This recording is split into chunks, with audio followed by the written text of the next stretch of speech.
तर विद्यार्थ्यांनो, आपण इयत्ता 10वी विषय विज्ञान गण आपण पाहत आहोत. इयत्ता 10वी विषय विज्ञान गण त्यामधला तिसरा प्रकरण सुरू केलेला आहे आपण, रासायनिक अभिक्रिया व समीकरण.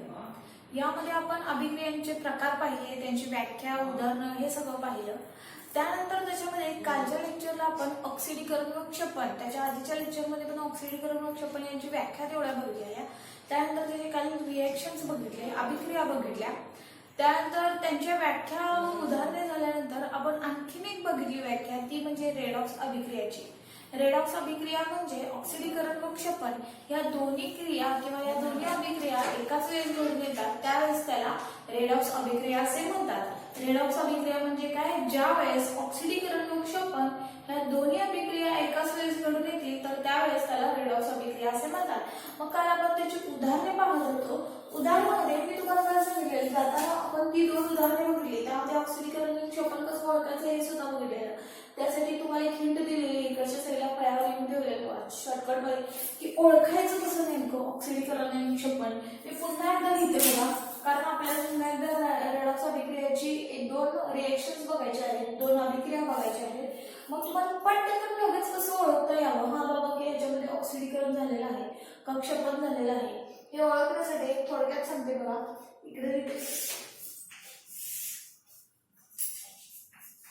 ऑक्सिडीकरण.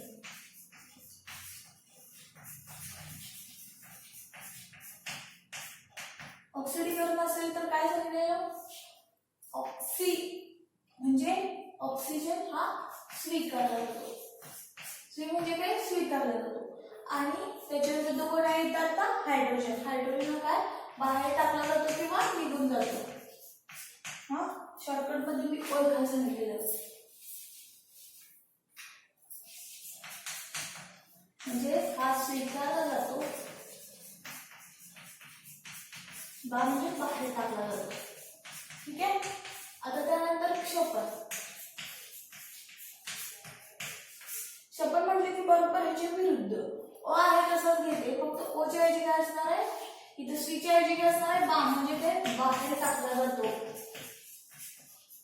आणि क्षपण मध्ये हायड्रोजन काय होतो, विरुद्ध काय हा स्वीकारला जातो. हे कंस केले तुम्हाला कळावं की नेमकं काय आहे स्वी आणि बा म्हणजे काय आहे. आधीच्या लेक्चरमध्ये मी सांगितलेले आहे व्याख्यामध्ये. ठीक आहे. म्हणजे काय तर ऑक्सिडीकरण म्हणजे ऑक्सिजन स्वीकारला जातो आणि हायड्रोजन बाहेर टाकला जातो. आणि क्षपण म्हणजे काय? ऑक्सिजन हा बाहेर टाकला जातो आणि हायड्रोजन हा स्वीकारला जातो. मग आणि म्हणण्यापेक्षा किंवा इथं कोणता शब्द पाहिजे? किंवा. हे तुम्हाला आधी पण सांगितलेलं होतं. ह्या क्षपण मध्ये ह्या दोन्ही क्रियापैकी एक घडलं तरी क्षपणच असतं. ऑक्सिडीकरण मध्ये ह्या दोन्हीपैकी कोणतीही एक क्रिया घडली तरी तो काय असतो? ऑक्सिडीकरण असतो. या दोन्हीपैकी कोणतीही क्रिया म्हणजे काय? ऑक्सिडीकरणामध्ये ओ स्वीकारला म्हणजे ऑक्सिजन स्वीकारला, किंवा हायड्रोजन बाहेर टाकला तरी ते ऑक्सिडीकरण होऊ शकतं. आणि क्षपण म्हणजे काय? ऑक्सिजन बाहेर टाकला जातो तरी सुद्धा ते क्षपण होऊ शकतं, किंवा हायड्रोजन स्वीकारला तरी सुद्धा ते काय होणार आहे? क्षपण ही क्रिया होणार आहे. मग आता आपण काय पाहत होतो? आपण रेडॉक्स अभिक्रिया. काय म्हणत होतो? रेडॉक्स अभिक्रिया.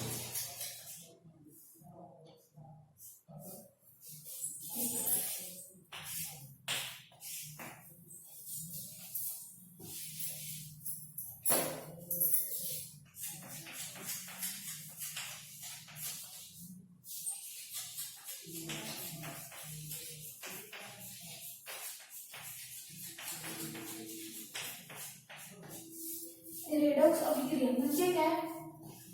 जेव्हा त्या अभिक्रियेमध्ये ऑक्सिडीकरण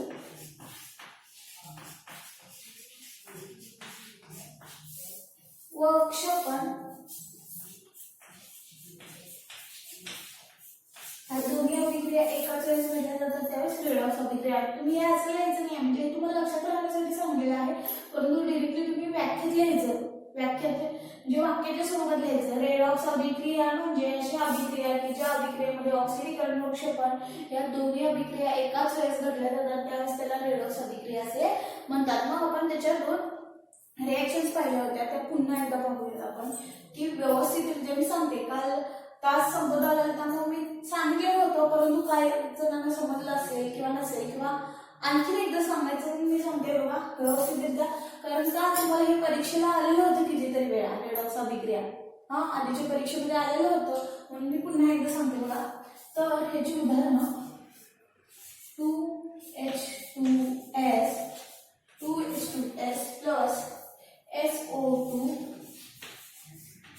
गिव्स म्हणायचं किंवा ह्याच्यापासून मिळतो म्हणायचं. या बाणाला काही गिव्स पण म्हणू शकता किंवा हे अभिक्रिया आहे बाणाच्या उजव्या साईडचं काय असणार आहे उत्पादित. याच्यापासून काय मिळतं 3S सल्फर, हा अवक्षेपणचं चिन्ह आहे सल्फर, आणि आपण बघूयात काय मिळतं. बघूयात इकडं काय होतं ते बघूयात. 3S म्हणजे इथले 2 S आहेत. एस हा 2 गुणाचा एचचा पण आहे आणि एसचा पण आहे. मग हा 2S आणि हा एक S, हे 2 फक्त ओच आहे बरं का. मी सांगितलेलं होतं आधी या धड्याच्या आधीचे लेक्चर बघा, त्याच्यामध्ये मी सांगितलेलं होतं तुम्हाला आकडेवारी, म्हणजे हे 2 जे असणार आहे ते इथल्याचे फक्त असतात. हा इथला जो आकडा असतो तो ह्याला सर्व गुणक म्हणायचं. हे इथं जे कोण असतं ते सगळ्यांचे असतात. प्लस असलं तर तिथून हे पुढं वेगळं सुरू होतं. परंतु हे तात्पुरते 2 हे एचचे पण आहेत एसचे पण आहेत. हा एच किती आहे ह्याचा आणि ह्याचा गुणाकार करायचा असतो. इथं जो खाली आकडा असतो ना तो या सहगुणकाशी गुणाकार करायचा असतो. एच किती झाले मग हे 4, एस किती आहे तिथं काय आकडा नाही म्हणजे इथं 1 असेल, मग 1 गुणिले 2 झाले 2, इथं काय म्हणजे असतो इथं 1 गुणिले 2 किती झाले 2, परंतु इथं 1 लिहित नाही. एस किती झाले 2, इथं काय आहे का सहगुणक नाही आहे म्हणजे तो एस 1च असणार आहे. हा ओ किती आहे 2, इकडे काय आहे का सहगुणक नाही, मग इथे खाली 2 लिहिलेला आहे म्हणजे ओ किती आहे फक्त 2च आहे. ठीक आहे. यापैकी उत्पादितामध्ये मग एस किती आलेली आहे 3, एस किती आलेली आहे 3. हे तुम्ही व्यवस्थित लिहिता, नाहीतर तुम्हाला असं वाटेल तुमचं तुम्ही लिहिताना रिएक्शन व्यवस्थित लिहायचे, नाहीतर असं हे लिहिला हे काय दिसतंय 35 दिसतं, त्यामुळे तुमचं तुम्ही व्यवस्थित लक्षात ठेवा. म्हणून मी 3 आणि एस मध्ये अंतर ठेवलेलं आहे की कळावं तुमचं तुम्हाला. 35 काय एवढं जास्त आकडा नसतो, परंतु सांगितली तुम्हाला की 3S आहे. हे तुम्ही जी काही अक्षर किंवा अंक काढणार आहात ते तुमचं तुम्ही व्यवस्थित. आता इथे एक जण आहे एस, एक जणांचं 5 सारखं असतं, मग 5 किंवा एस हे ओळखत नाही, त्यामुळे तुमचं तुम्ही जे असतील ते अक्षर व्यवस्थित काढत जावा.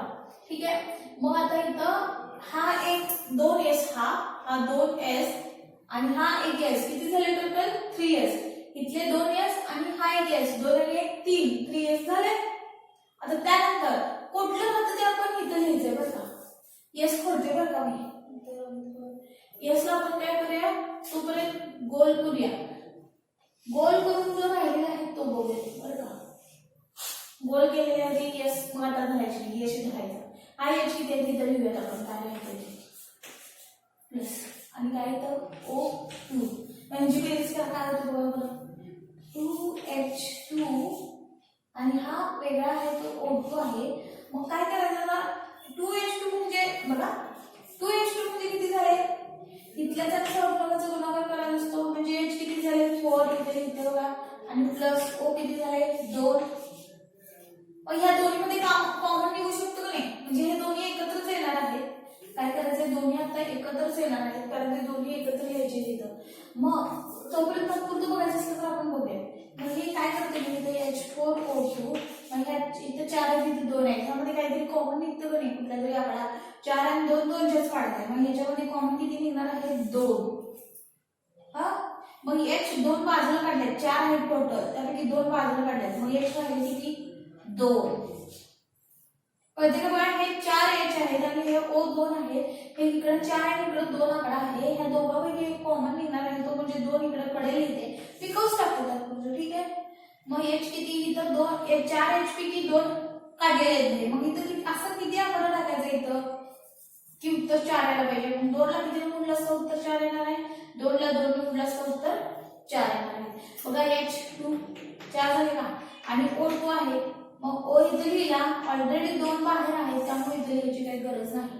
आता फक्त हे कंस बाहेर काढते बघा कंस काढून टाकते म्हणजे किती झालं 2 हा H2 आणि हा O राहिला पण मग 2H2O. ठीक आहे. बघा आता त्यानंतर हे सगळं व्यवस्थित सांगितलेलं आहे. बघा मी पुढचं सांगते आता बघा पुन्हा एकदा सांगते हे H किती होते 4 आणि हे O2 H4 होते हे O2 होते यापैकी 2 बाहेर काढा कॉमन मग H4 H2 बाहेर आले आहेत म्हणजे राहिले H2 आणि O2 आहे त्यापैकी आपला एक 2 ऑलरेडी बाहेर निघालेला आहे म्हणजे O नुसता राहिला. O झाले का तो सिद्ध केलेला आहे 2H2 सॉरी 2H2O. हा आता बघा हे गोल होतं ते मी हे धरायचं नव्हतं म्हणून मी हे याला गोल केलेला होता. आता बघा आता हे रिएक्शन आहे ती रेडॉक्स अभिक्रिया आहे कशी ओळखायचं. पण रेडॉक्स अभिक्रियामध्ये काय सांगितलं ऑक्सिडीकरण आणि क्षपन या दोन्ही एकाच वेळेस घडून येत असतात. ऑक्सिडीकरण आणि क्षपन आहे हे कसं ओळखायचं या अभिक्रियेमध्ये ऑक्सिडीकरण पण झाले क्षपन पण झाले हे कसं ओळखायचं. तर आधी पहिल्यांदा बघा की ऑक्सिडीकरण झाले यासाठी ना ऑक्सिडीकरणाची व्याख्या बघा इथं रेशमा. ऑक्सिडीकरण होण्यासाठी एक तर ऑक्सिजन कुठेतरी स्वीकारला पाहिजे किंवा हायड्रोजन बाहेर टाकला पाहिजे. मग आता ऑक्सिडीकरण स्वीकारण्यासाठी बघा आता ह्याच्यामध्ये काय सांगते ऑक्सिडीकरण शोधण्यासाठी H जवळ O आहे बघा. हा H जवळ O आहे परंतु इथे गेल्यानंतर H जवळ O आहे नाहीये. हे बाण निघून गेला म्हणजे असं नव्हे सल्फर आहे तो अवक्षेपण आहे. H जवळ O आहे सल्फर डायऑक्साइड आहे उत्पादितामध्ये गेल्यानंतर H जवळ O नाहीये ऑक्सिजन नाहीये म्हणजे ऑक्सिजन बाहेर टाकलेला आहे. ऍक्च्युली ऑक्सिजन बाहेर टाकलेला आहे म्हणजे ऑक्सिजन बाहेर टाकला म्हणजे काय झाला क्षपन. मग इथे बघा ऑक्सिजन बाहेर टाकला म्हणजे काय झाला हा क्षपन झालेला आहे. ऑक्सिजन बाहेर टाकला म्हणजे काय झाला हा क्षपन. त्यासाठी बघा मी एकदा सांगते H जवळ O आहे इथं अभिक्रियाकारक आणि उत्पादित असं बोलायचं. अभिक्रियाकारकामध्ये ऑक्सिजन आहे त्याच्याबरोबर आणि उत्पादितामध्ये गेल्यावर त्याच्याबरोबर ऑक्सिजन नाही आहे. त्याच्याबरोबर म्हणजे जो मूलद्रव्य असेल त्या संयुगामध्ये त्याच्याजवळ नाही आहे तो ऑक्सिजन. तर उत्पादितामध्ये गेल्यानंतर अभिक्रियाकारकामध्ये H जवळ O आहे या मूलद्रव्याजवळ सल्फर जवळ O आहे जे सल्फर डायऑक्साइड आहे परंतु उत्पादितामध्ये गेल्यावर नुसतं सल्फर राहिलेलं आहे ऑक्सिजन नाही आहे. ऑक्सिजन याच्याजवळ होता तो निघून गेलेला आहे बाहेर. मग ऑक्सिजन निघून जातो म्हणजे ऑक्सिजन बाहेर टाकला जातो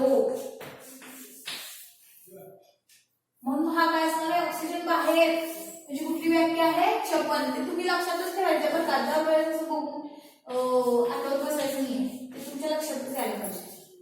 ठीक आहे. आणि असं बाण करायचं हा बाबा कुठे ऑक्सिजन नाहीये कशातून कुठे ऑक्सिजन बाहेर गेलेला आहे म्हणून ते इथं दाखवलेलं आहे असं की चौक करायचं. ठीक आहे. आता पुढचं बघूया. आता राहिला कोण आता एक क्षपन तर झालं आता ऑक्सिडीकरण दाखवायचं राहिले. ऑक्सिडीकरण आपण वरून दाखवूया. हा जरा शिरेची वाटते रिएक्शन बघूया बघा. आता कोण राहिलाय हा एक राहिलाय आणि हा एक राहिलाय. बघूया आता आपण काय झालंय H2S H जवळ O नाही आहे बरं का. H जवळ S आहे O नाही आहे परंतु अभिक्रियाकारकामध्ये H जवळ O नाही आहे परंतु उत्पादितामध्ये गेल्यानंतर बघा उत्पादितामध्ये गेल्यानंतर H जवळ आलाय का जे ऑक्सिजन स्वीकारलेला आहे.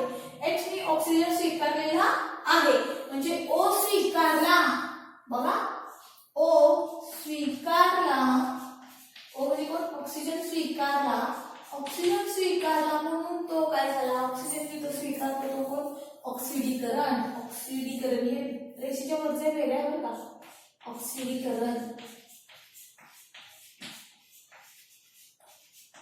आणि हे इथं दाखवायचे अशी रेष काढून का तर कुठे ऑक्सिजन स्वीकारलाय कुठे ऑक्सिजन बाहेर टाकलाय किंवा कुठे क्षपन झाले कुठे ऑक्सिडीकरण झाले हे दाखवायचं की अभिक्रियाकारकामधून उत्पादितेमध्ये जाताना काय फरक घडलेला आहे हे दाखवायचं. कुठं ऑक्सिडीकरण झालेलं आहे कुठं क्षपन झालेलं आहे हे दाखवायचं तिथं रिएक्शन मध्ये. ठीक आहे. काल तर आणखीन एकदा फक्त एकदा बघूया. H जवळ ऑक्सिजन होता सल्फर जवळ ऑक्सिजन होता सल्फर डायऑक्साइड हा आणि इथे गेल्यानंतर हा H जवळ O नाहीये O बाहेर टाकलेला आहे O निघून गेलेला आहे ऑक्सिजन निघून गेलेला आहे ऑक्सिजन निघून गेलेला आहे ऑक्सिजन बाहेर पडलेला आहे म्हणून तो क्षपन झाला. S बरोबर काय होता तो ऑक्सिजन होता परंतु उत्पादितामध्ये गेल्यावर S जवळ O नाहीये ऑक्सिजन हा रुसून म्हणा चिडून म्हणा ऑक्सिजन बाहेर गेलेला आहे. ऑक्सिजन बाहेर म्हणजे तो क्षपन.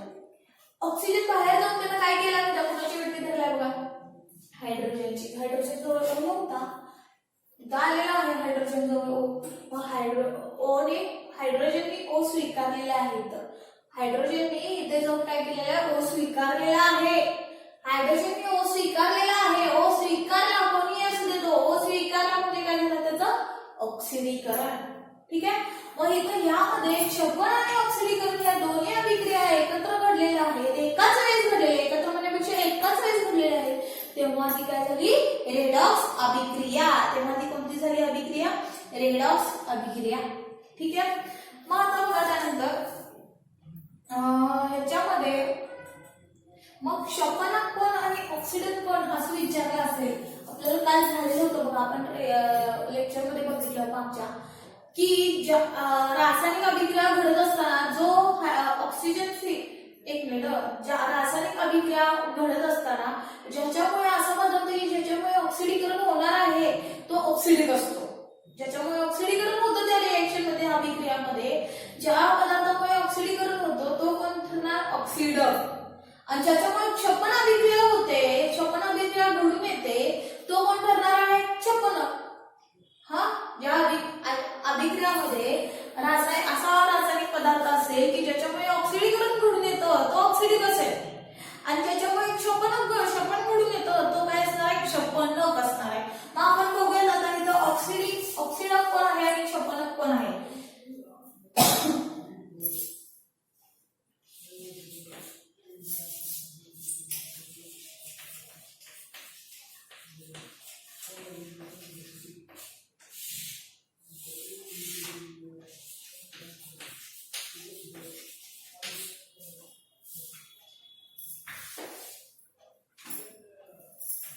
बघा, ऑक्सिडक म्हणजे ज्याच्यामुळे ऑक्सिजन स्वीकारला गेला.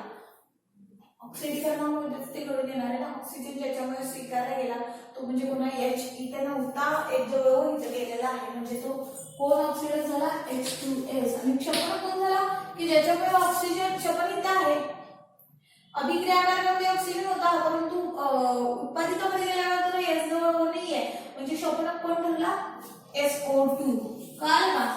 म्हणजे अभिक्रिया कारकामधला जो कोणी असणार आहे, जिथं आलेला आहे क्षपन, अभिक्रिया कारकामधला तो संयुग घ्यायचा, आणि जिथं आहे ऑक्सिडीकरण तो अभिक्रिया कारकामधला जो कोण संयुग आहे तो घ्यायचा ऑक्सिडक म्हणून. आणि क्षपनक म्हणजे ज्याच्यामुळे क्षपन क्रिया घडून आलेली आहे, ज्याच्यामुळे एकतर ऑक्सिजन बाहेर टाकला जातो किंवा हायड्रोजन स्वीकारला जातो तो म्हणजे कोण असतं? क्षपनक. इथं हायड्रोजन बाहेर वगैरे टाकलेला आहे का? नाही, तर ऑक्सिजन बाहेर टाकलेला आहे. ऑक्सिजन बाहेर टाकलेला आहे म्हणून तो काय झाला? क्षपन. पुन्हा काय घडून आलेला आहे? SO2 मुळे, म्हणजे तो झाला क्षपनक. क्षपनक कोण आलेला आहे? SO2. क्षपनक कोण आहे मग इथं? SO2. काल आपण आणखी एक रिएक्शन बघूया म्हणजे तुम्हाला व्यवस्थितरित्या समजेल. बघा,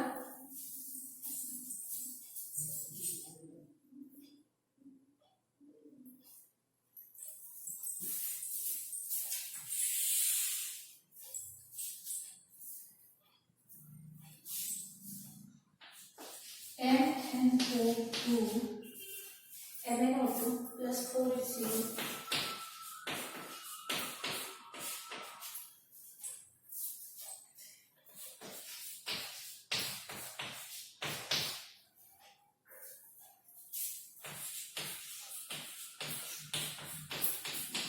Cl2 आहे तो बाहेर पडणार. आता आपण ह्या रिएक्शन मध्ये पण बघूया की ऑक्सिडीकरण कसं झालंय आणि क्षपन कसं झालेलं आहे. ठीक आहे. तर आता ह्याच्यामध्ये बघा ऑक्सिडीकरण कसं झालं आणि क्षपन कसं झालंय ते पाहूयात आपण. हे बघूया आणि O ज्याच्या जवळ आहे म्हणजे ते तुम्हाला सोप्या रीतीने पडेल ना की म्हणजे तिथं ऑक्सिडीकरण झाले का क्षपन ओळखण्यासाठी. इथं बघा Mn जवळ कोण आहे? O आहे. Mn जवळ O आहे. अभिक्रिया कारकामध्ये आधी बघायचं. Mn जवळ O आहे. उत्पादितामध्ये गेलं MnO जवळ O आहे? नाहीये. O बाहेर टाकलेला आहे बघा. Mn जवळ म्हणजे मॅग्नेट जवळ काय? O आहे परंतु उत्पादितामध्ये गेल्यावर O नाहीये. म्हणजे काय? इथून जायचं आणि इकडे असं करायचं. हा, कशापासून काय म्हणजे ऑक्सिजन बाहेर टाकलाय किंवा स्वीकारलाय तर इथं मी अशी रेष दाखवली म्हणजे मी काय केलेलं O बाहेर टाकलेला आहे. O बाहेर. तुम्ही एका औषधाला नाही दिले तरी चालतं, तिथं ऑक्सिजन क्षपन आहे का? कारण तुम्हाला माहिती आहे O बार म्हणजे काय? बाहेर टाकलेला आहे किंवा निघून गेलेला आहे हे तुम्हाला माहिती आहे. तुम्ही लॉकडाऊन मध्ये म्हणजे बाहेर असं सुद्धा लिहू शकता. समजण्यासाठी मी हे लिहिलेलं आहे किंवा फक्त तुम्ही क्षपन किंवा इथे फक्त ऑक्सिडीकरण असं लिहिलं तरी चालेल, हे ओ स्वीकारला ओ बाहेर असं नाही लिहिलं तरी चालेल, मात्र हे अशी रेष दाखवून तिथं ऑक्सिडीकरण झाले का क्षपन झाले हे दाखवावंच लागेल बरं का. मग इथं एम जवळ इथं ओ नाहीये, ओ बाहेर टाकलेला आहे. ओ बाहेर म्हणजे काय झाला, क्षपन. ठीक आहे, ओ बाहेर टाकलेला आहे म्हणजे काय झालेलं आहे, तिथं क्षपन झालेलं आहे. त्यानंतर आता बघूया आणखी काय दिसते बरोबर. आता क्षपन झालं, आता ऑक्सिडीकरण बघूया. तो आता ह्याचं तर काम झालं, आता ह्याचं बघूया. HCl उत्पादितामध्ये जाऊन बघायचं काय फरक दिसतो ह्याचं. HCl हे तर काय करायचं नाही कारण ह्याचं काम झालेलं आहे. पुढे जाऊया मग. H जवळ Cl होता, H जवळ इथं कोण आहे, O. म्हणजे H ने इथं जाऊन काय केलेलं आहे, O स्वीकारलेला आहे. H ने जाऊन इथं काय केलेलं आहे, O स्वीकारलेला आहे. O स्वीकारला.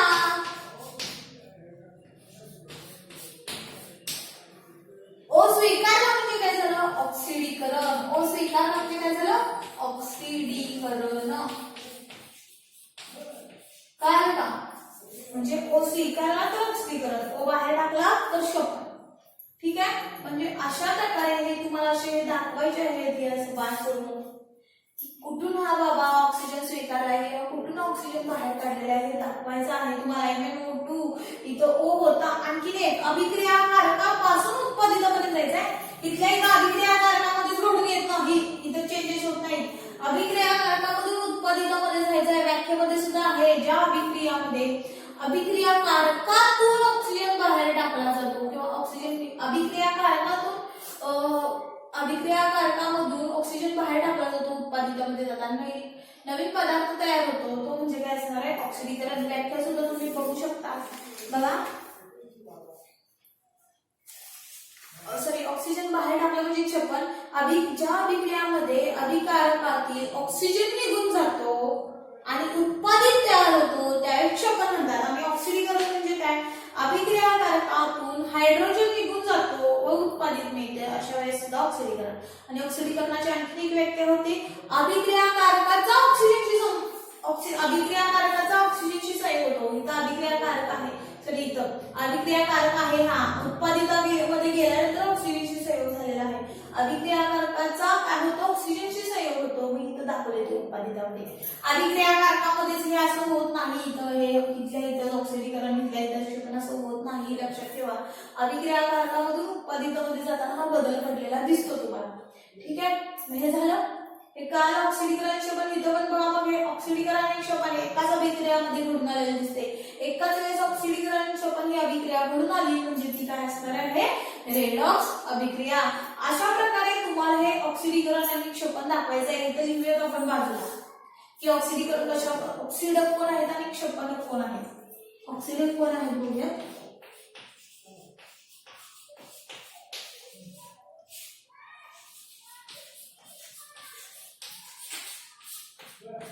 ऑक्सिडक बघा, म्हणजे ऑक्सिडीकरण झाले तिथं बघायचं.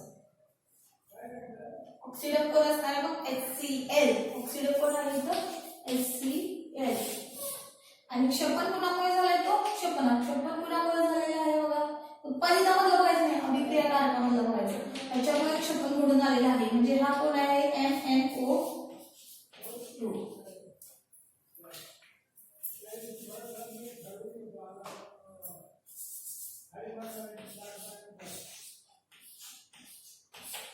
ठीक आहे, हा काय झाला, क्षपन.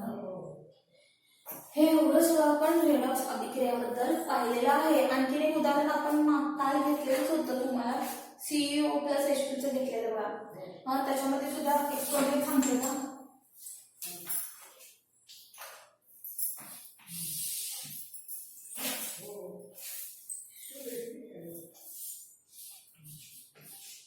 CuO+H2 त्याच्यापासून मिळणार आहे हा Cu एक आहे बघायला पण H, हा O आणि हा H2 म्हणजे H2O प्लस H2O. ठीक आहे, आता बघा इथं ऑक्सिडीकरण आणि क्षपन कसं झालेलं आहे बघा. तुमच्या लगेच लक्षात येण्यासाठी ना O बघा दिसतो का, आधी अभिक्रियाकारकामध्ये O ओ दिसतोय काय, आणि उत्पादितामध्ये गेल्यावर त्याच्याजवळ ओ नाही आहे काय बघायचं, आहे तो ओ जवळ कोण आहे, सीयू, मग लगेच जायचं इथं पुढे पुढे पुढे, सीयू जवळ जायचं, सीयू जवळ ओ आहे का बघायचं, नाही आहे, म्हणजे इथं झालं ओ बाहेर, ओ बाहेर टाकला म्हणजे तो कोण झाला, क्षपण. हे तुम्ही इथं सुद्धा लिहू शकता, कारण माझं इथं खाली क्षपण झाले, इथं ऑक्सिडीकरण झाले, मग असे सुद्धा खाली क्षपण लिहिले, वरती ऑक्सिडीकरण झाले. तुम्हाला असं हा बाबा खाली क्षपण लिहायला पाहिजे असं काही नाही, तुम्हाला चेंज दाखवली, इथं सीयू आहे आणि इथं फक्त सीयू राहिला. अभिक्रियाकारकामध्ये सीयू ओ होता आणि क्षपण मध्ये नुसतं सीयू राहिलाय, म्हणजे इथं ओ बाहेर टाकलेला आहे किंवा ओ बाहेर निघून गेलेला आहे. ओ बाहेर, ऑक्सिजन बाहेर निघून गेलेला आहे किंवा निघून गेलेला आहे, म्हणजे तो काय असणार आहे, क्षपण. आता हा तर झाला, आता राहिला कोण, हा अभिक्रियाकारकामध्ये बघायचा. अभिक्रियाकारकामधला पहिला तर झाला, आता दुसरा बघूया, H2. उत्पादितामध्ये जावा बरं, H2 जवळ कोण दिसतंय का, दिसला. H2 जवळ कोण आलाय, O. इथे ऑक्सिजनला बाहेर टाकलेला, हा, परंतु त्याला ऑक्सिजनला कोण घेतलेला आहे आता जवळ, तर H2 ने. बघा आता इथे गेला, हा, लहान मुलं कशी करतात ना, कट्टी किंवा त्याप्रमाणे ह्या सीयू ने ओ ला कट्टी केलेली, बघा इथं ओ निघून गेलाय म्हणून चिडून, आणि जाऊन कुठे बसलेला आहे, H जवळ जाऊन बसलेला आहे, मग H ने ओ स्वीकारलेला आहे हे म्हटलं इथं, तर हा ओ स्वीकारला. ओ स्वीकारला म्हणजे ऑक्सिजन स्वीकारला म्हणजे ऑक्सिडीकरण.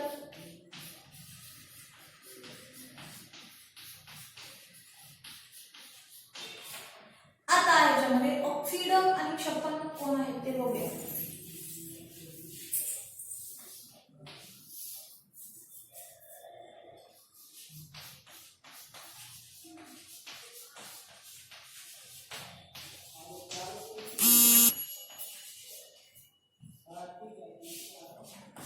ऑक्सिडीकरण झाले तिथं बघायचं, जे ऑक्सिडीकरण झाले आणि त्यातला अभिक्रियाकारक बघायचा, कोण आहे हा H2. ऑक्सिडीकरणामध्ये कुणामुळे झाले, जे अभिक्रियाकारक बघायचं, कोण आहे हा H2.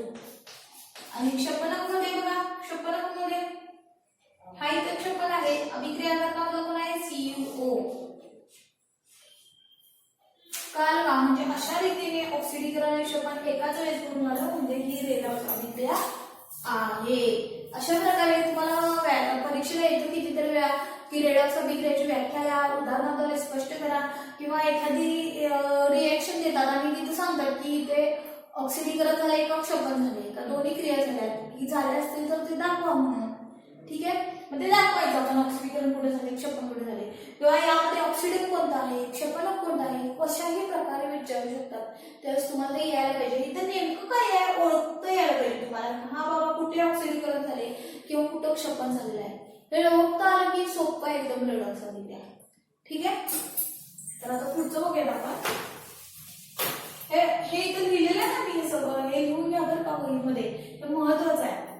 कुठे ऑक्सिडी इथं एक कंसात हे काय लिहिलेलं आहे मी तुम्हाला समजण्यासाठी, हे सुद्धा असं का दिलेलं आहे शॉर्टकट मध्ये तुम्हाला ओळखण्यासाठी, हे सुद्धा लिहून घ्या की हा बाबा तुम्हाला हे बघितलं की लक्ष देईल, हा, की बाबा ऑक्सिडीकरण केव्हा असेल, क्षपण केव्हा असेल, आणि हे ओळखणं महत्वाचं आहे रिएक्शन मध्ये.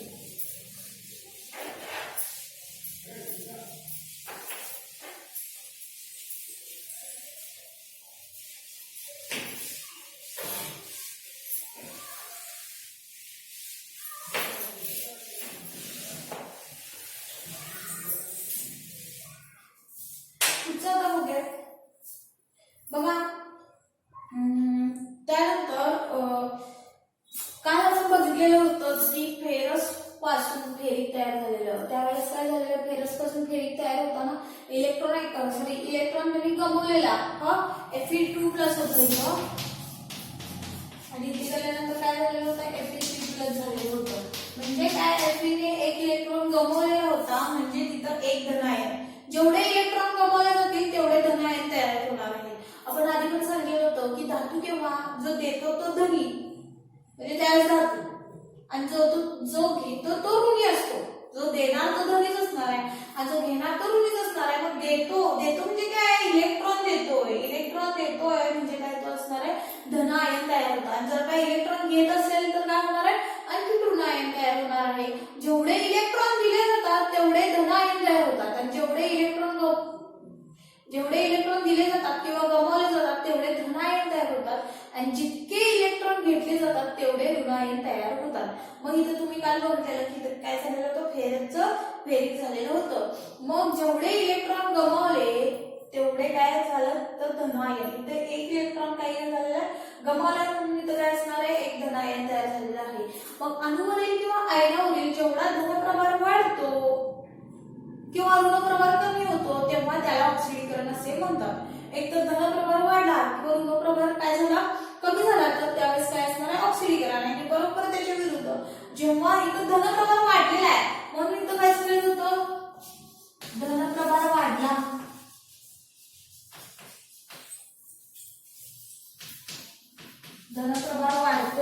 म्हणून इथं काय झालेलं होतं, ऑक्सिडीकरण झालेलं होतं.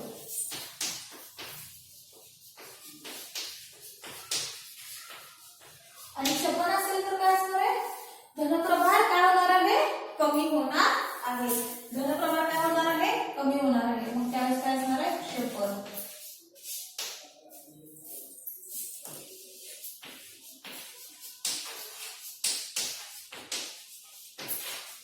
आणि बरोबर ह्याच्या उलट पण येऊ शकता बरं का, धनप्रभार वाढला किंवा ह्याच्याबरोबर उलट काय, धनप्रभारच्या इथे काय येणार,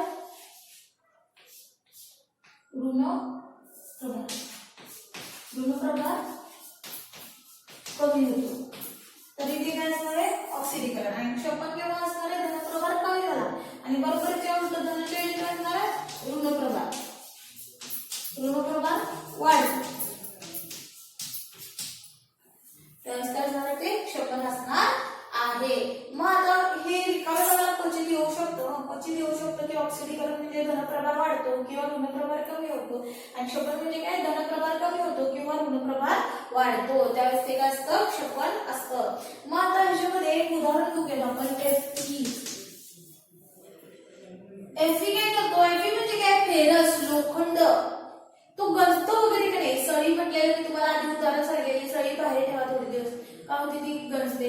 सायकल काय होते बाहेर आपण तशीच आहे थोडे दिवस, ही आपण वापरत वगैरे नाहीये. काय होणार आहे, चेन वगैरे तेल पाणी वगैरे काय केलेलं नाही, तेल पाणी म्हणजे ऑइलिंग वगैरे काय केलेलं नाहीये तर ते काय होणार आहे, सायकल चेन खराब होते की नाही, थोड्या दिवसांनी गंजते हो की नाही. अशाच प्रकारे पिन असते बघा, समजा थोडे दिवस पाण्यात राहिली तर काय ती लगेच गंजते. मग अशा प्रकारे ऑक्सिजन बरोबर अभिक्रिया झाली, हवेमध्ये ऑक्सिजन बरोबर अभिक्रिया झाली तर काय होते, ती गंजते म्हणजे काय, मग होणार आहे त्याचं ऑक्सिजन बरोबर अभिक्रिया झाली म्हणजे FeO ते आपण पाहणारच आहोत.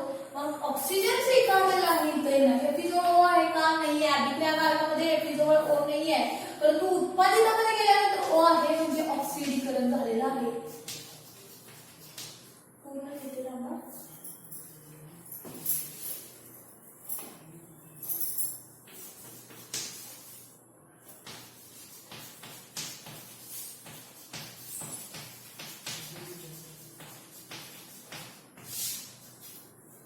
Fe जवळ अभिक्रिया कारकामध्ये ऑक्सिजन नाहीये, परंतु उत्पादितामध्ये गेल्यावर काय होणार आहे, ऑक्सिजन त्याच्याजवळ असणार आहे म्हणजे इथे काय होणार, ऑक्सिडीकरण. आणि हेच ऑक्सिजन निघून जातो, ऑक्सिजन जर का ह्याच्यावरचा निघून गेला म्हणजे इकडं Fe जवळ O आहे परंतु इकडे गेल्यानंतर Fe जवळ नाहीये म्हणजे उलट तुम्हाला थोडक्यात दाखवतो बघा.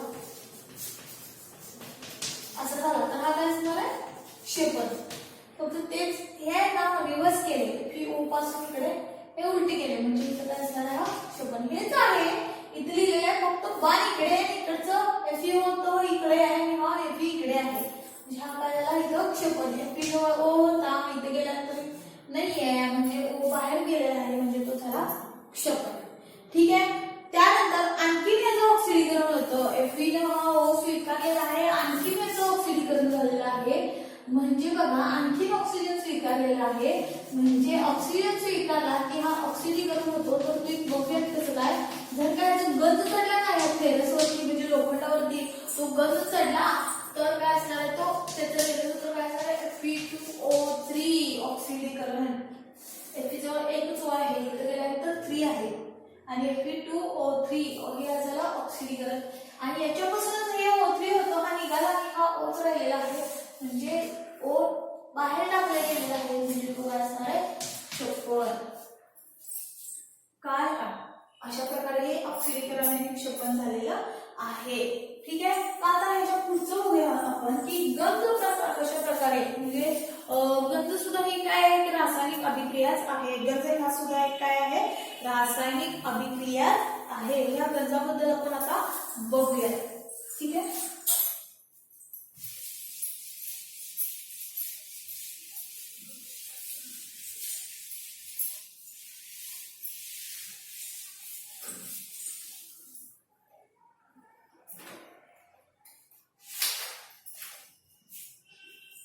म्हणजेच काय आपण बघायचं आहे शरण.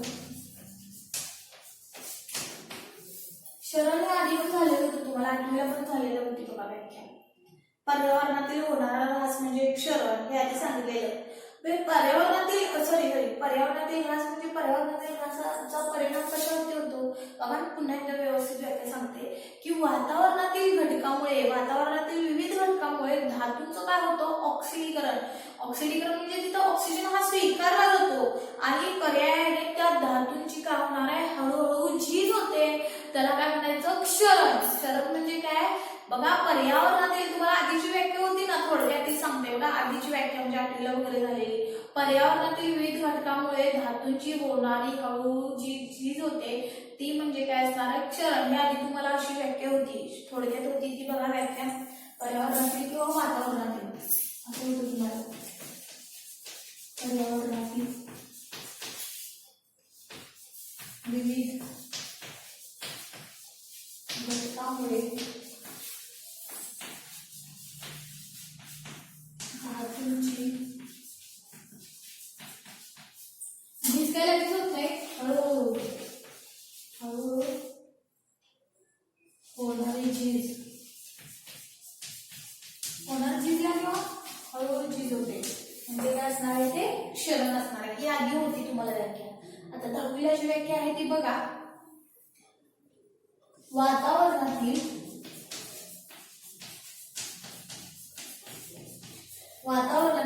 विविध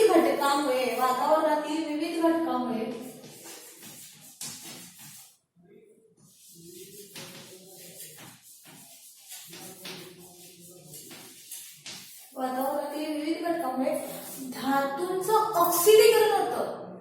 लाकडाचं कधी क्षरण झालेलं बघितलं का झीज होते परंतु ते वेगळं. परंतु आता आपण बघणार आहे ते धातूंची जी झीज होते म्हणजे धातू विविध घटकांमुळे धातूंचे काय होणार आहे ऑक्सिडीकरण. झीज होते म्हणजे ऑक्सिडीकरण झाल्यानंतर झीज होते धातूंचे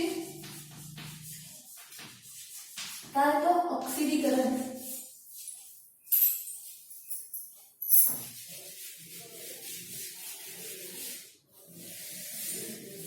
हे मुद्दाम खालची ठेवूया की तुम्हाला ते पण सांगायचं हे पण सांगायचं. विविध घटकांवर धातूंचे ऑक्सिडीकरण होते.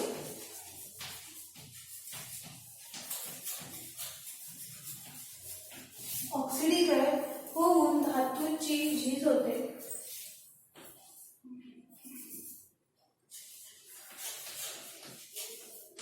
वातावरणातील विविध घटकांमुळे धातूंचे ऑक्सिडीकरण होते व पर्यायाने त्यांची झीज होते.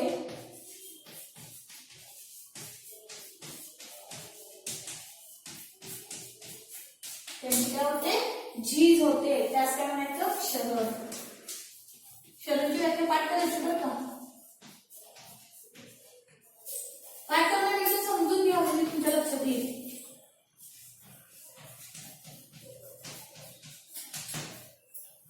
बघा वातावरणातील विविध घटकांमुळे धातूंचे ऑक्सिडीकरण होतं म्हणजे धातू काय करतो ऑक्सिजन हा स्वीकारतो आणि धातू ऑक्सिजन स्वीकारतो आणि त्याच्यामुळे काय होती त्याची हळूहळू काय होते झीज होतच जाते त्या धातूंची आणि म्हणून त्याला काय म्हणायचं क्षरण असे म्हणतात. मग आणखी एक तुम्हाला आधी व्याख्या होती की पर्यावरणातील विविध घटकांमुळे धातूची जी हळूहळू होणारी झीज असते त्याला काय म्हणायचं, क्षरण. ही आधी होती व्याख्या. आता तुम्हाला ही व्याख्या.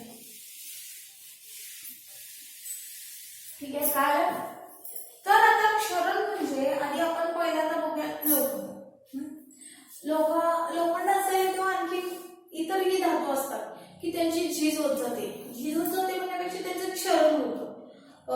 जसं बघा उदाहरणार्थ मी इथलं हे पुस्तक जर सांगायच्या आधी मी हे सांगते, लोखंडाची झीज झाली किंवा क्षरण झाली किंवा गंजलं म्हणजे ते लोखंडावरती कुठला रंग तयार होतो बघा, तांबूस हो की नाही. तांब्याची भांडी असतात, घरातली समई असेल किंवा तांब्याची कळशी असेल देवपूजेची, तर त्याला कुठला कलर प्राप्त होतो, त्याला कुठला रंग प्राप्त होतो बघा. थोड्या दिवसांनी घासलेली तुम्ही स्वच्छ केली नाही आणि ती भांडी तशीच राहिली असतील तर त्याच्यावर कुठला थर जमा होतो. जसं लोखंडावरती तांबूस थर जमा होतो तसं तांब्यावरती कुठला थर जमा होतो बघा. तांबे असेल किंवा पितळ हा धातूने ऍक्च्युली, परंतु तरी पण त्या तांब्यावरती कुठला थर जमा होतो तर त्याच्यावरती हिरवा थर जमा होतो बघा. हा, तो हिरवा थर हा कशाचा असतो, लोखंडावरती तांबूस थर आहे ऑक्सिजन आणि त्याच्यावरती हिरवा थर जो असतो तो कॉपरवरती जो कार्बन डायऑक्साईड. मग अशा प्रकारे चांदीवरती पण, चांदी बघा थोड्या दिवसांनी, चांदी ऍक्च्युली म्हणजे सोने चांदी किंवा प्लॅटिनम हे काय आहे, सोने आणि प्लॅटिनम हा तर राजधातू आहे आणि सोने हे काय आहे की तो कमी क्रियाशील धातू आहे. म्हणजे इतर कुणाबरोबर त्याची लगेच रिएक्शन होत नाही. जशी लोखंडावर लगेच ऑक्सिजनची अभिक्रिया झाली तसं सोन्यावरती लगेच कुणाची रिएक्शन होत नाही, तो कमी अभिक्रियाशील आहे. त्याचप्रमाणे चांदी सुद्धा आहे परंतु सोन्यापेक्षा जरासं जास्त क्रियाशील आहे.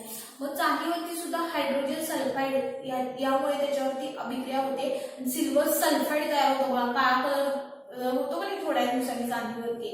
म्हणजे हे सुद्धा काय आहे, हे सगळे क्षरण आहे.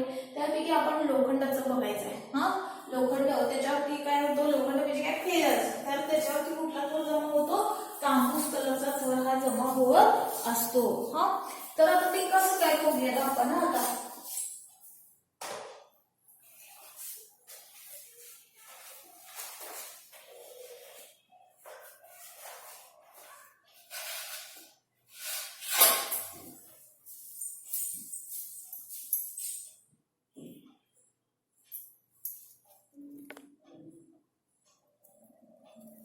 बघा इथे तुम्हाला काय दिलेलं आहे, एक परीक्षा नळी दिलेली आहे 4. ह्या 4 परीक्षा नळीमध्ये पहिली परीक्षा नळी आहे की ज्याच्यामध्ये सगळ्या 4ही परीक्षा नळीमध्ये काय दाखवलेलं आहे, खिळा दाखवलेला आहे बघा. खिळा लोखंडी खिळा आहे. याच्यामध्ये पहिल्या ह्याच्यात काय दाखवलेलं आहे तुम्हाला, पहिल्या ह्याच्यात की उकळलेलं पाणी व तेलाचा थर आहे. उकळलेलं पाणी आणि तेलाचा थर म्हणून वरती तेल हे काय पाण्यात मिक्स होत नाही म्हणून तेलाचा वरती पिवळ्या कलरने थर दाखवलाय बघा, त्यात खिळा टाकलाय. दुसऱ्या परीक्षेनळीत काय दाखवलेलं आहे, मिठाचं द्रावण आहे आणि त्याच्यामध्ये लोखंडी खिळा टाकलेला आहे. तिसऱ्या परीक्षेनळीत काय आहे, काय नाहीये, नुसतं हवा आहे आणि त्याच्यात नुसतं परीक्षेनळी आहे मोकळी आणि हा म्हणजे काय असणार आहे, हवा म्हणजे काय असणार आहे, त्याच्यामध्ये आणखीन काय आहे, लोखंडी खिळा म्हणजे इथं हवा लिहिलेला आहे. आणि चौथ्या परीक्षेनळीमध्ये काय दाखवले बघा, वरती रबरी बुच लावलेला आहे आणि हवा निर्जल कॅल्शियम क्लोराईड आहे. त्याच्यामध्ये काय आहे, निर्जल कॅल्शियम क्लोराईड. मग आता ह्याच्यामध्ये बघूयात की उकळलेलं पाणी आणि तेलाचा थर ह्याच्यामध्ये लोखंडी खिळा हा एवढा काही जास्त म्हणजे गंजत नाही. जास्त गंजतोय ना, गंज चोडतो, जास्त तांबूस थर जमा होतो ते ह्या खिळ्यामध्ये. का तर ते मिठाचं द्रावण आहे.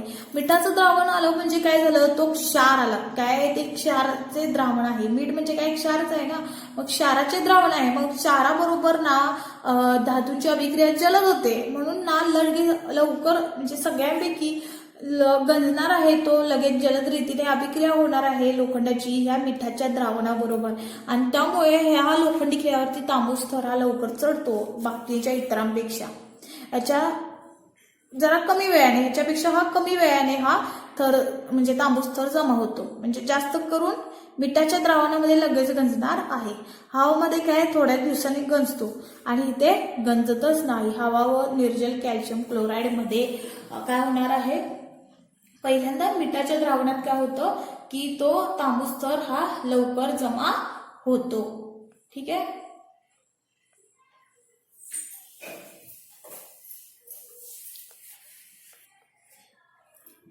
बघा मी पुन्हा एकदा सांगते जरासं तुम्हाला.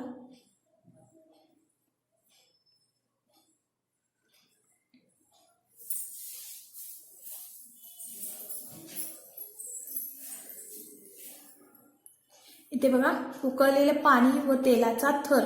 पहिल्यांदा आधी आपण 1 नंबर कुठला असणार आहे, मिठाचे द्रावण. ह्या मिठाच्या द्रावणामध्ये काय आहे की मिठाच्या द्रावणामध्ये हे तुम्ही थोडे दिवस ठेवायचे असंच. हे 4ही परीक्षणामध्ये हा लोखंडी खिळा. सर्वप्रथम तुम्हाला या लोखंडी खिळ्याचा कलर बदललेला दिसेल तो या मिठाच्या द्रावणामध्ये.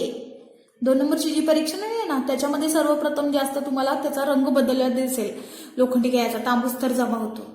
त्यानंतर 2 नंबर जो आहे तो हवामधला जो लोखंडी खिळा आहे ना त्याच्यापेक्षा कमी जरासं थोड्याफार प्रमाणात याच्यावरती त्याचा कलर बदललेला दिसेल ह्या लोखंडी खिळ्याचा.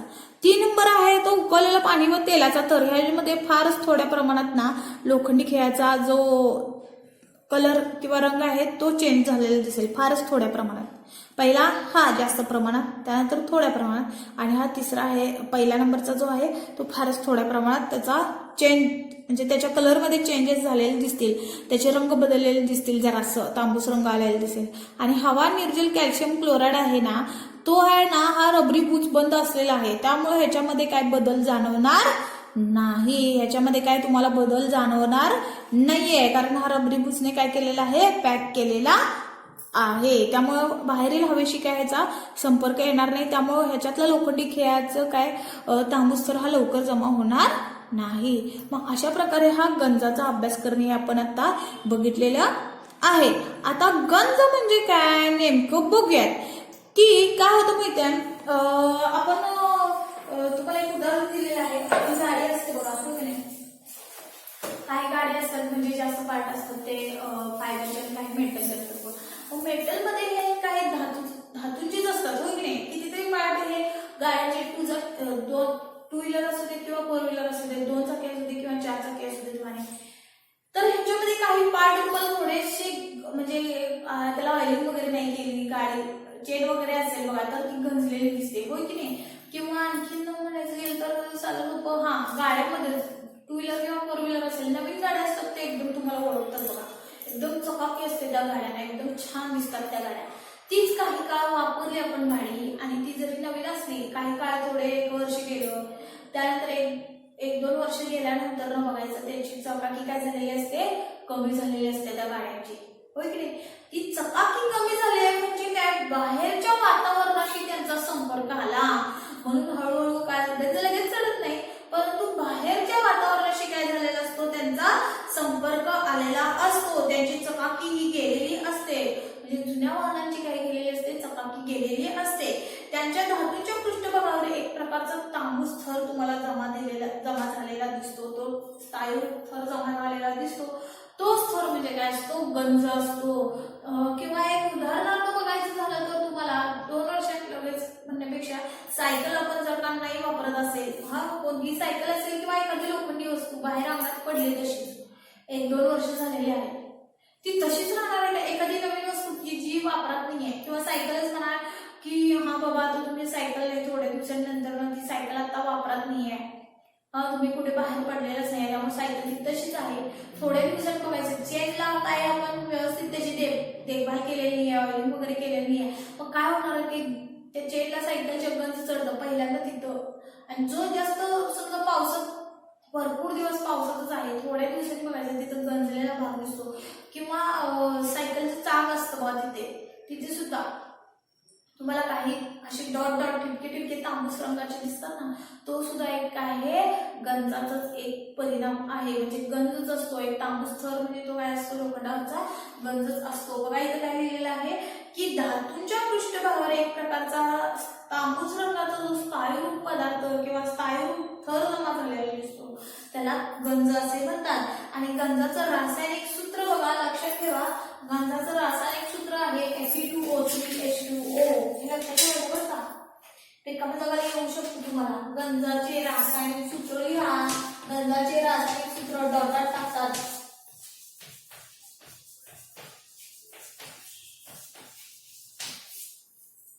गंजाचे रासायनिक सूत्र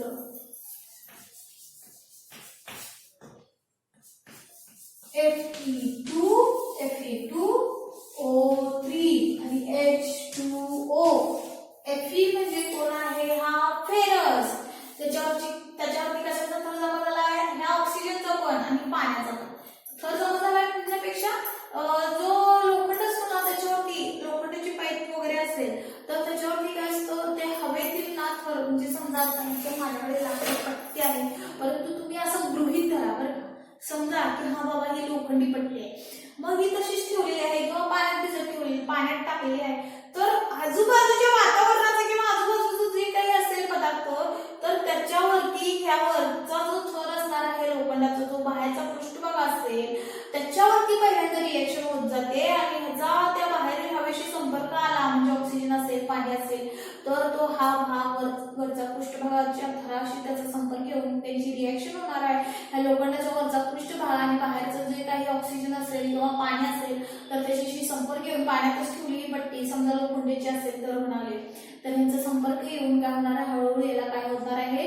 गंज चढणार आहे. म्हणजे लोखंड आहे आणि त्याच्या ऑक्सिजनशी किंवा पाण्याशी संपर्क आला मग तेच काय आहे? हे त्याचं ऑक्सिडीकरण होऊन काय झालेलं आहे? त्यांना गंज चढलेला आहे. म्हणजे गंजाचे रासायनिक सूत्र लक्षातच ठेवायचं आहे. Fe2O3H2O. गंजाचे रासायनिक सूत्र काय आहे? Fe2O3H2O. हा मग अशा प्रकारे हे क्षरण आणि आपण काय बघितलेलं आहे? गंज पाहिलेलं आहे. मग गंजाचे रासायनिक सूत्र लक्षात ठेवा की Fe2O3H2O. आता आपण हे क्षरण आणि गंज पाहिलेला आहे. रेडॉक्स अभिक्रिया पाहिली आहे त्याची रिएक्शन्स पाहिलेले आहेत. मग अशी जे फायरवरती दिलेलं तुम्हाला रिएक्शन्स वगैरे ते व्यवस्थितरित्या माहिती घेऊन घ्या. बघा तुम्हाला जमते का की क्षरण कसं क्षपन कसं ओळखायचं आणि ऑक्सिडीकरण मला गोंधळ करतात क्षरण आणि क्षपन मध्ये ते व्यवस्थित बघा की क्षरण कुठे आहे क्षपन कुठे आहे. बाकीचं राहिलेलं आपण पुढच्या लेक्चर मध्ये बघूया. तोपर्यंत हे वहीवर लिहून काढा. ठीक आहे.